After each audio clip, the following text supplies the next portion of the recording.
Real Talk with Grace Redman features conversations with fierce and fabulous people from Grace's community and circle who inspire others with their stories of overcoming challenges to create amazing. Welcome to Real Talk with Grace Redman. It's Grace Redman. Thank you so much for joining me on another episode of Real Talk, where I get to have real life, raw conversations with incredible people from my circles and communities who have overcome challenges and created amazing. My incredible guest today is Marques Ogden. Marques is a former NFL athlete turned entrepreneur, keynote speaker, and podcast host whose journey is a masterclass in resilience.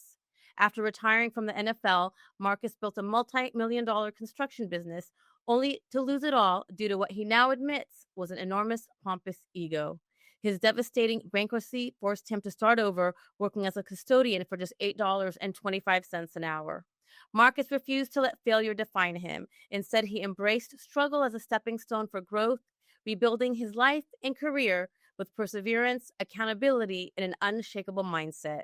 Today, he's a sought-after keynote speaker, best-selling author, and business coach, using his hard-earned lessons to help others avoid the same mistakes. Through his Inner Game community, Marques teaches the power of grit, determination, and servant leadership. He believes that embracing failure, rather than fearing it, is the key to soaring even further. His story is proof that setbacks are not the end. They are the beginning of something greater. I'm so excited. Help me welcome Marques Ogden. Hi, Grace. How are you? I'm great, honey. How are you doing? I'm doing well. Thank you. It's a lovely Monday, so come along all right. Yes, it is. Yes, it is. So thank you for joining me. Your journey definitely has been an incredible one. Rags to riches story. That's for sure. I've been up, I've been down, I've been all around. I've made millions of dollars. I've made $8.25 an hour. I've had a beautiful home with all the things I wanted: cars, money, nightlife, this, that, and the other. I've had $4 to my name. I have been on the absolute top of the world. I have been at the absolute bottom of the graveyard. I've been all around the mulberry bush. And I have so much respect for you because what you've created and what you've done, because when you're up, it's amazing. And then when you go down, it's not that easy to go back up again. And you had a lot of, like you said, a lot of highs, a lot of lows. Can you remember that moment when you knew that your, construction business was just going to collapse? Wow. What a great question. Your mind. It was December 23rd, 2012. 2 days before Christmas. The bank was meeting to decide they were going to extend us more credit on our lines of credit, or were they going to call in the lines of credit, call in the equipment line, the LOC that I was personally guaranteed for, so it's my partner. They were meeting about that. I got a phone call about 8:15, 8:30 at night on December 23rd, 2012, and the president of the bank informed me that the bank and the bank board could no longer extend any lines of credit, any capital, any money of any kind to myself, to my business partner, to Cater Premier Enterprises, and that was it. Oof. It was over. They were coming after everything in January of the following year. So December 23rd, 2012, Grace, when I got that phone call around 8:15, 8:30 at night, as I was sitting there in my kitchen, I remember having the feeling of despair, knowing that Christmas was in 2 days, or actually late a day. That was like, it was right then, a day and a half, right? I knew at that moment it was over. And I knew that everything that I owned, my home, my cars, everything, I had over $5.5 million of debt. And all I had to my name was a townhome that was upside down. That's it. There was no more money. There was no credit. There was absolutely nothing but a home that was upside down, negative equity. And that's it, Grace. I had nothing else to give. And that, you said, when you're sharing, you had a feeling of Yeah. How did you move out? I mean, you had to move out of that moment, like, in your mind, that despair. Christmas was a couple days away. Like, how were you able to take the steps after that moment, especially during the holidays? You had people depending on you. You know what, Grace? At that moment, I really didn't know what to do. I just remember going down with my, at the time was my fiance, who became my wife, who's now my ex-wife.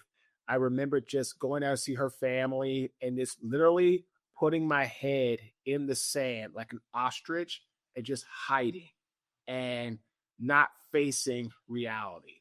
And in reality, that's what moving to North Carolina was. I was basically running from the problems. I had my track shoes on. You could call me Jesse Owens, you could call me Usain Bolt, you can call it whatever you want to call me. I was out like a shot. But you know the problem, Grace, is that I was out like a shot, but that rocket that I thought I was like, getting away from, you can't outrun the rocket. You Yeah. can't outrun the problems. And eventually, the problems started to show up at my door. I remember we got to Raleigh in April of 2013. The problem started to come to the door from, all creditors, this, that, right around like probably like July, August of 2013, those calls, because again, I filed for bankruptcy. I tried to anyway in April, May, but I was so broke. It took me to almost like October, November. And then it was a process like filing and then going to the courts and then going through the hearings and then going through all of my financials, making sure I wasn't hiding any money, making sure I wasn't, have offshore accounts somewhere, make sure I didn't own any different parts of businesses. I didn't own any type of stock investment. I mean, like they put me through the ringer to make sure that I was really broke. So, but those people, those creditors started, sending mail, started sending like, certified mail. I mean, it just never stopped. It just kept on coming. That's stressful, very stressful, as I can imagine. Oh, So, so yeah, absolutely. and in those moments, most people, that would break them. Mm-hmm. Type of failure would break them. What was the first step that you took? What was the thought in your mind where you made that choice? Like, this is not going to break me. I'm going to rise from this. So I remember literally, you know, I remember you talk about, stressful breaks. So that's what really caused my mother and I to have a falling out. I remember she was telling me how stressful it was because she was a lawyer and the bill and like the mail would come to her home.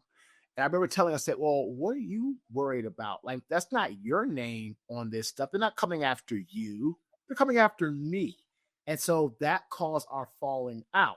And really, Grace, for me, the moment of knowing that I needed to get myself together and get myself out of it was really when I had my rock bottom moment as a custodian where somebody's trash and rotten meat and nasty protruding garbage got all over me. Because hitting rock bottom was so necessary because without it, right, Grace, I don't know if I ever would have realized that I was the culprit that put me there.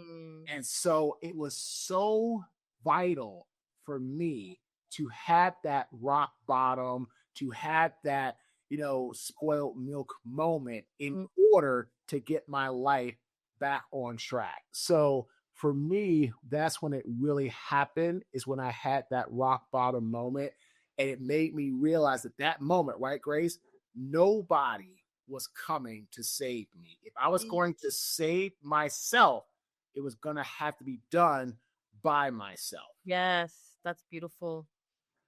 I mean, the next question I was going to ask you was, what was one of the greatest lessons you learned when you were down and out? I learned the best lesson of life never, ever take your team for granted. Mm. Never, ever take those that help you or have helped you become who you are. Never forget those individuals. And I completely forgot. I completely acted like I didn't even know who those people were that helped me to build Caden, my estimator, my foreman, my general superintendents, all these people. I thought it was Marcus, Marcus, and more of Marcus. And that's how I lived my life. I lived my life like very just always just high on myself, constantly having an ego, constantly saying that I'm the best, I'm this, I'm that, praise me, da da da. Don't look at my team, they're nothing. I'm the one who's doing it all. I'm the great one. And I really had to learn that lesson. And let me tell you something, hitting rock bottom, when you look around, there's nobody around you to even talk to, have a conversation with, you'll have dialogue with. You start to do some really, really deep soul searching. And that's what I had to do. And that's what I did. Well, you're saying that it was all about you, and you didn't really think of anyone else, people that got you there. And I know we talk about there's a difference between arrogant confidence and humble confidence. What do you think the difference? Because that was, what you shared with us sounded like just an arrogant confidence. Well, and see, arrogant confidence means that you think you're the best thing walking, but you can't get any better. And you think that you're the one that solely got you there. Humble confidence is like you think you're really great, and that's nothing wrong with that, but you'll never forget who helped you to become great. Like in our company now, it's not just me. There is Dawn Wiener, who was my first ever hire. There's George Saad. There's Albert Harden, Jasmine Leonzo, Abby, Nadia, Daniel James, Victor Garcia, who's my partner in what we're doing. Daniel Shogun's coming to help us with like building our podcast and becoming more aware of how to get sponsors, what people are wanting to hear, wanting to see. All these people are phenomenal. And without them, this person you see right now with the speaking, like for example, we've had some great conversations with Mass Mutual, and we've had a great conversation actually today with Northwestern Mutual. Nice. We're now starting to plant seeds with them to do work on a large scale.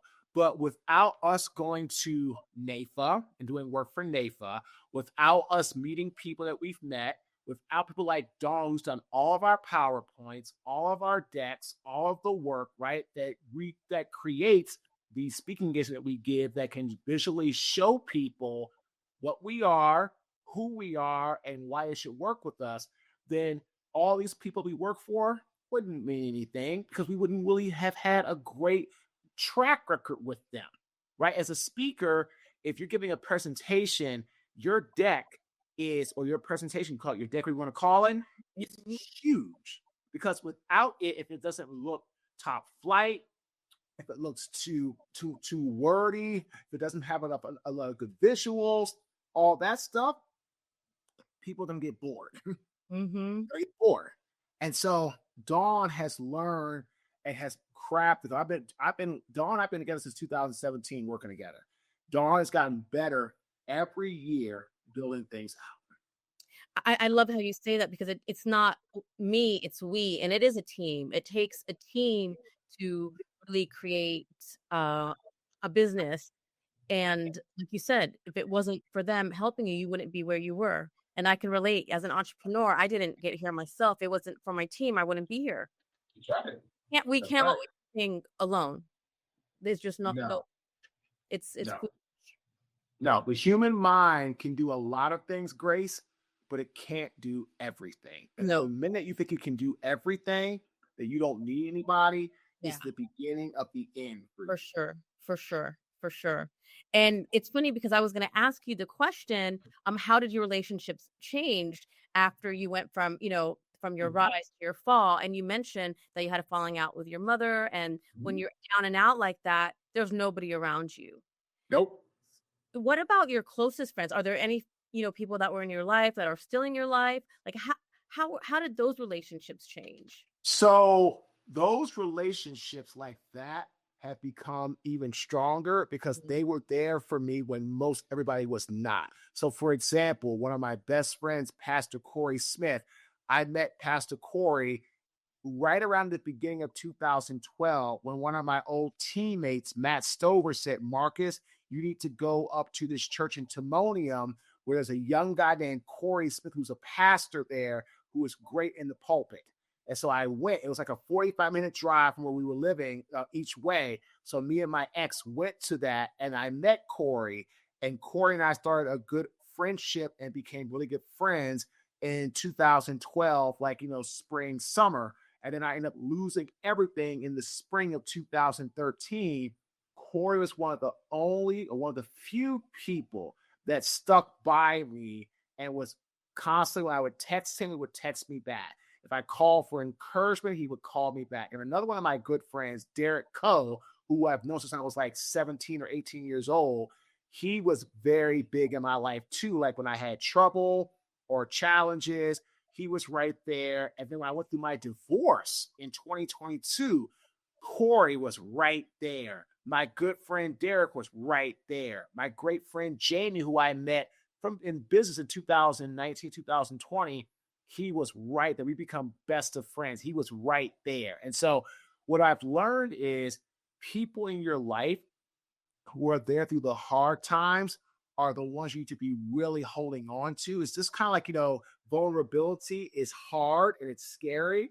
It is.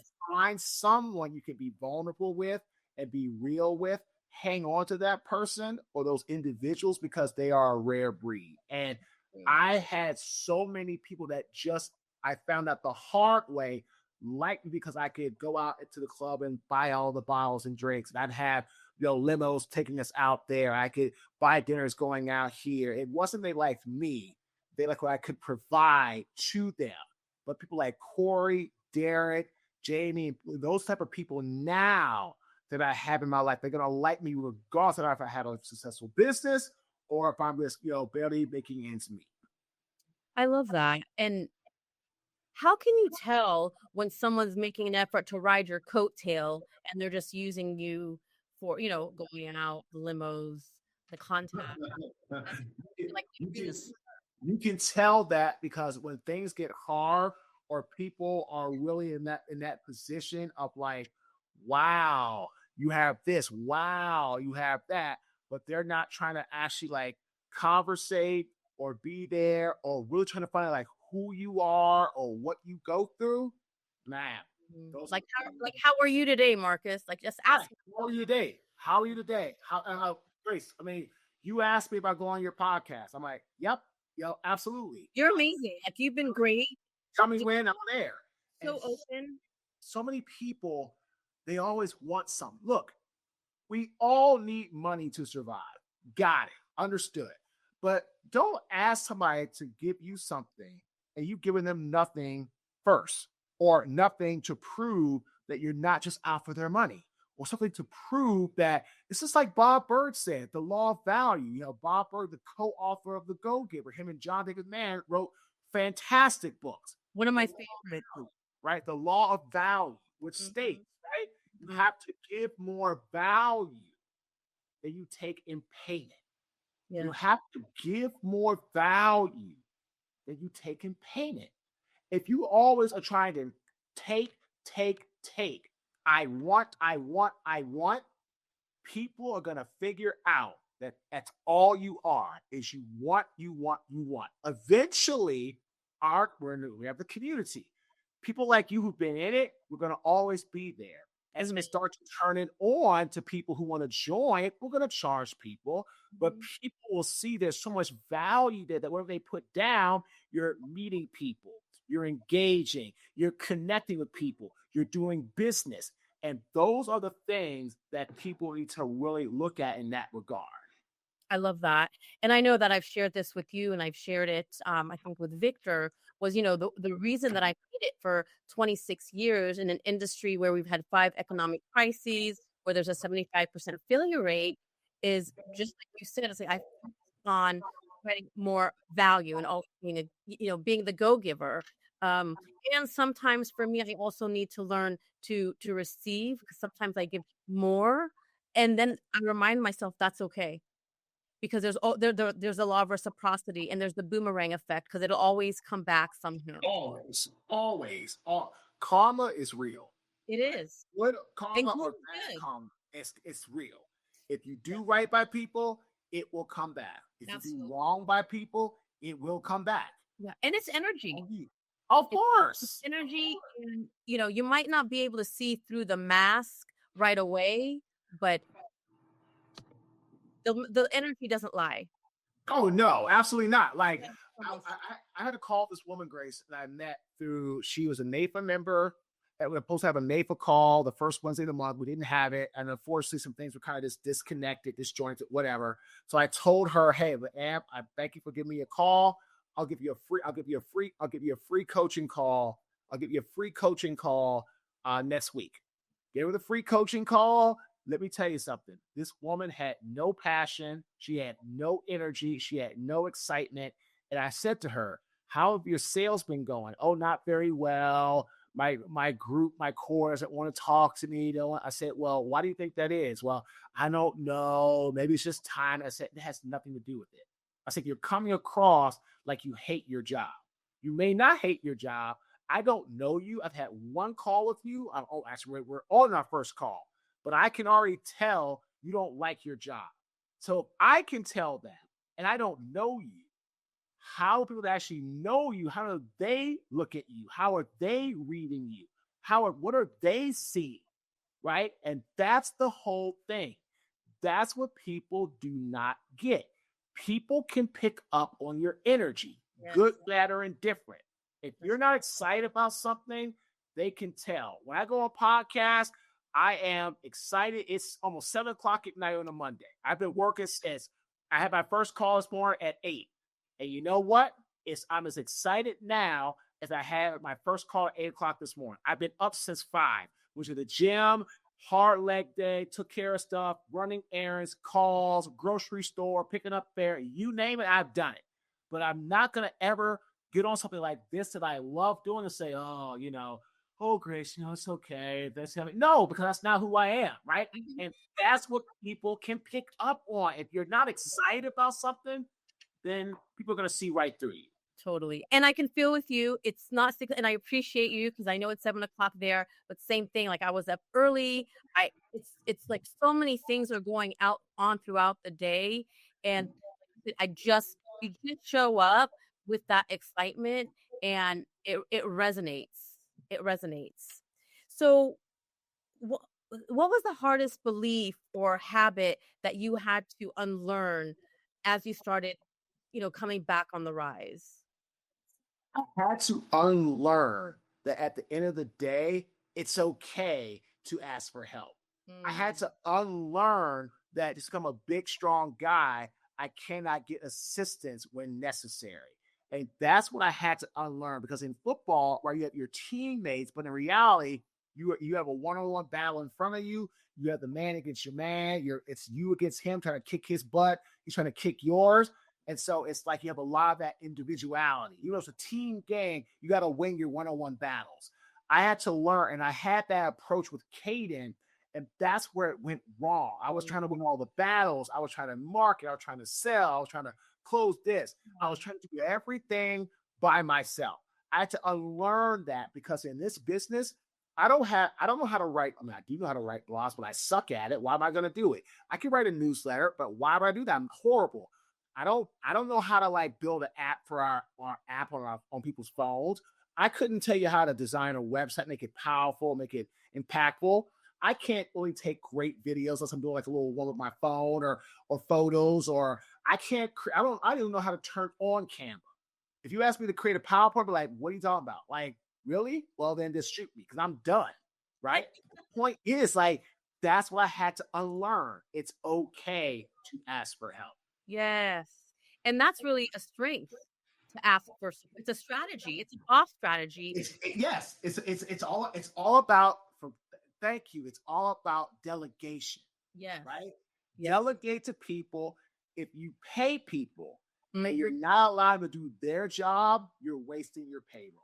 Well, I learned many, many years ago from one of my coaches when I was telling him everything I was doing. He said, "You're crazy. Do you want to kill yourself? You need to have a millionaire mindset. So you need to go hire someone to help you with certain things." And so that, that was over, 16 years ago. And it's been one of the greatest lessons I've learned. And it's a still challenge for me to delegate because as you grow, you have to delegate more and more.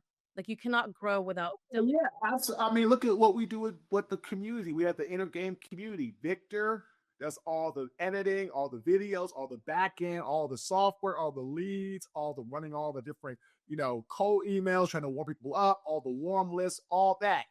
I don't know how to do that stuff, right? I'm not gonna touch it. Victor and I talk. I trust him. He trusts me. I'm responsible for bringing good people in the community, helping the networking, posting. But we've built a brand off that. Like the more our brand does, the easier it is for us to sell when we turn on the for sale side, right? But again, that's what people are trying to, if you're trying to always control everything, trying to micromanage people, they will say the heck with this and they're out. Good people don't want to be micromanaged. They want to be worked with. They want to be served by a leader, but they don't want to be working with some overbearing, domineering boss. Yes. And that's the difference between, a leader and the boss. Yeah, because the leaders bringing everyone in to help them become the leader.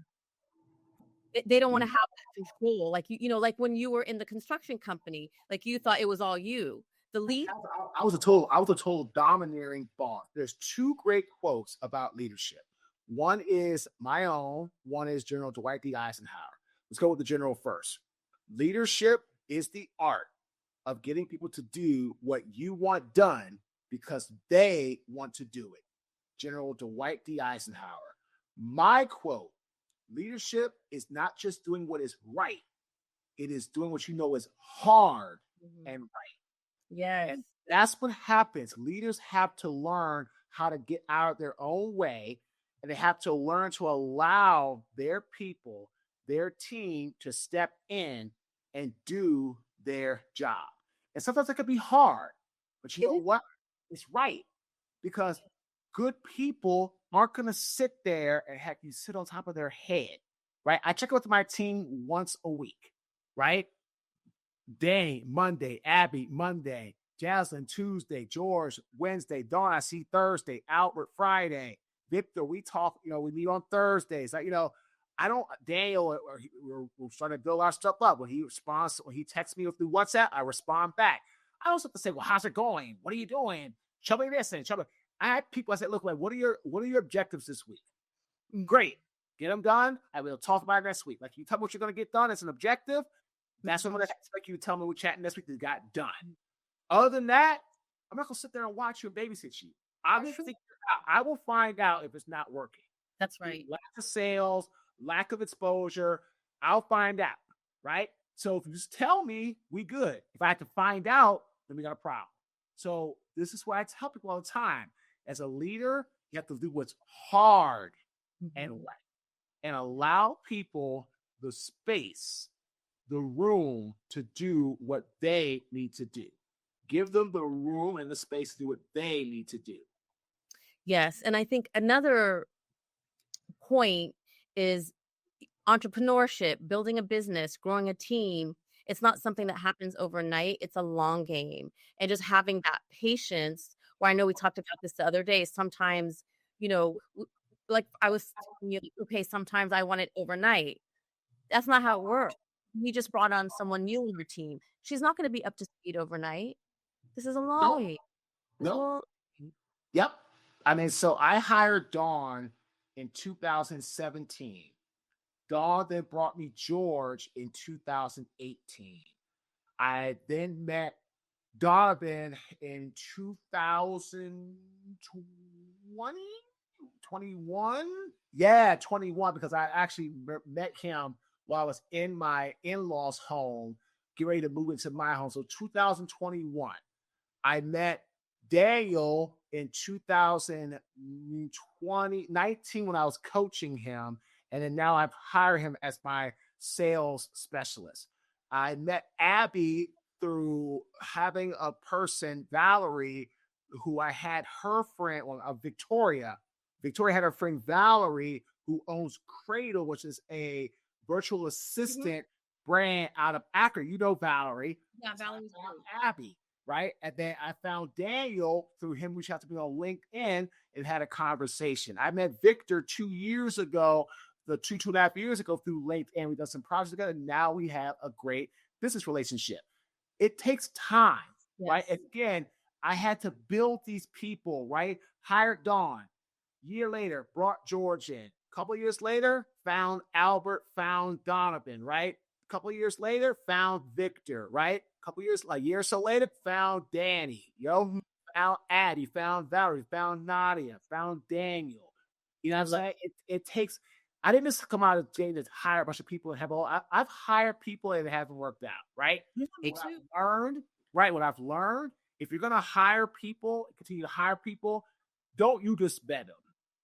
So I'm looking to hire a potential fractional chief marketing officer. Cahill, met him, super nice guy. Thumbs up on my side. Now you got to meet Victor.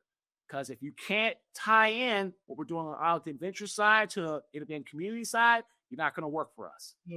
I meet Victor. After you meet Victor, one more interview, you got to meet Jaslyn. Yes. Jaslyn, I met Jaslyn through my sister, because Jaslyn was working with my sister, Gina, who was coaching her on how to conduct interviews as Jaslyn was running for Miss Maryland, from Miss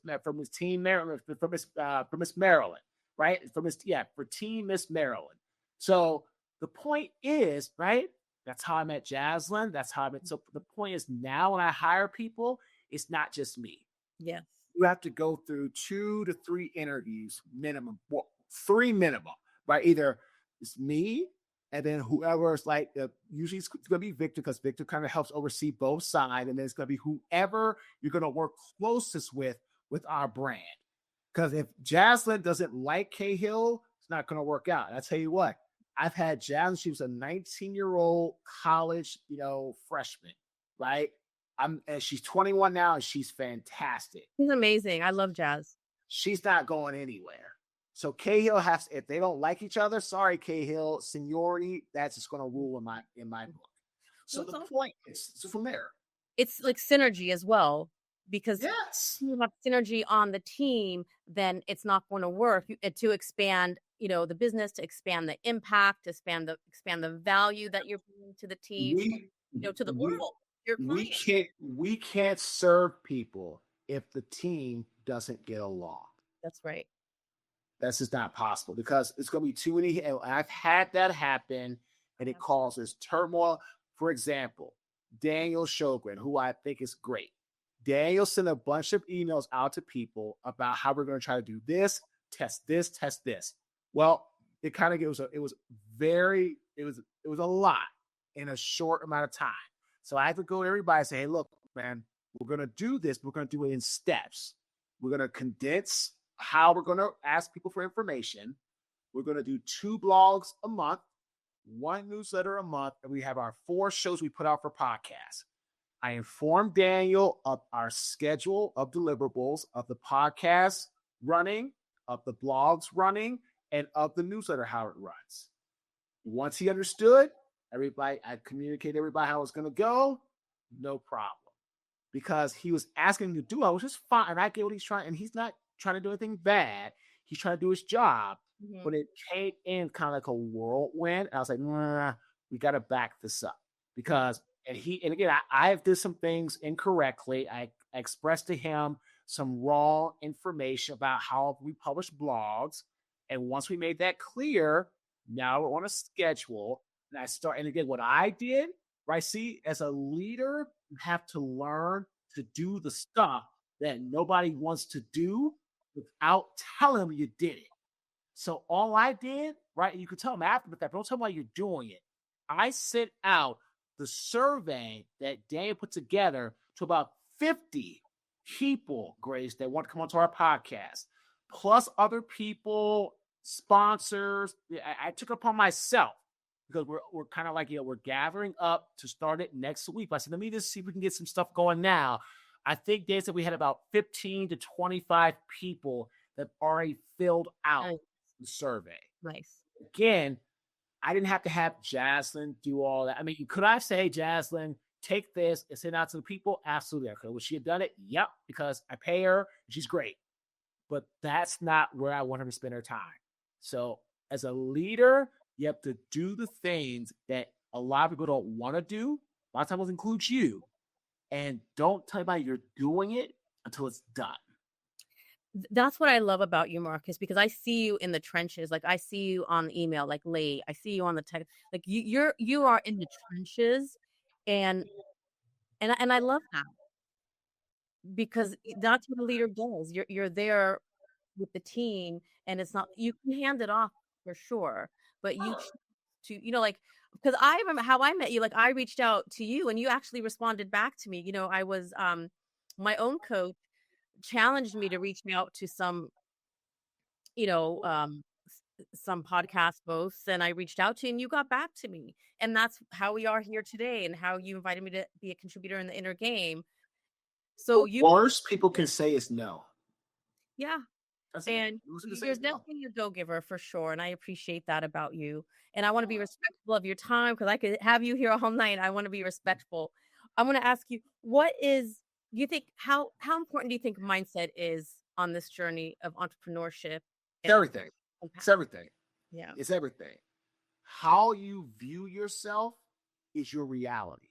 Yeah. What you tell yourself, how you engage yourself, how you speak about yourself. One of my favorite quotes, and I told you this on our call earlier this week on the Inner Game Community by Bruce Lee.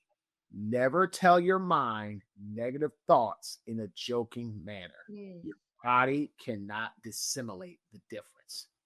Just like I talk about one of my favorite people, Aristotle, says, in times of extreme darkness, focus on the light. And what he meant is be a light to shine bright to help others that are going through turmoil and hardship. They need it more than you can ever know. I love that. Thank you so much, Marques. It's amazing having you. You have so much wisdom. Like I said, I could have you here all night. I'll be respectful of your time. Share with our audience where they can find you and tell us what's next for Marques Ogden and your team. Yeah, thank you, Grace. So we have a podcast, Get Authentic with Marques Ogden. Grace was a guest. She was awesome. It's on Apple, Spotify, YouTube, iHeart, all the major podcast platforms. We publish Monday, Tuesday, Thursday, Friday. Again, Get Authentic with Marques Ogden. We're the top 0.5% most popular worldwide. Shoot me an email at marcus@marcusogden.com. You can go to our website, www.marcusogden.com. Check out our app. You have an Android or an Apple, just type in your app store, Marques Ogden. It's a free app. It pops up. Bam. And we'll share all of that. We'll share all of that with our audience. And Marques, thank you so much for joining us. I really appreciate you, and I'm really looking forward to helping the Inner Game community grow and thrive. Thanks so much, Grace. On the vision. You're awesome. I love it. Thanks, Grace. All right, honey. Take care. Bye. Thank you. Bye-bye. Hey, love. Thank you so much for listening today. I am so grateful for you. I'd like to show you my appreciation by gifting you a free forgiveness self-hypnosis audio download. Part of living the fun and fabulous life is practicing forgiveness. Forgiveness can be such a long and challenging process. My intention is that this forgiveness audio will help you in practicing forgiveness, especially with yourself. Grab it by visiting daretoachieve.com/forgiveness. For more inspiring tips, make sure to connect with me on social media. Drop me a line on Facebook or Instagram at Grace Redman Dare to Achieve. Until next time, keep moving forward towards living your fabulous life.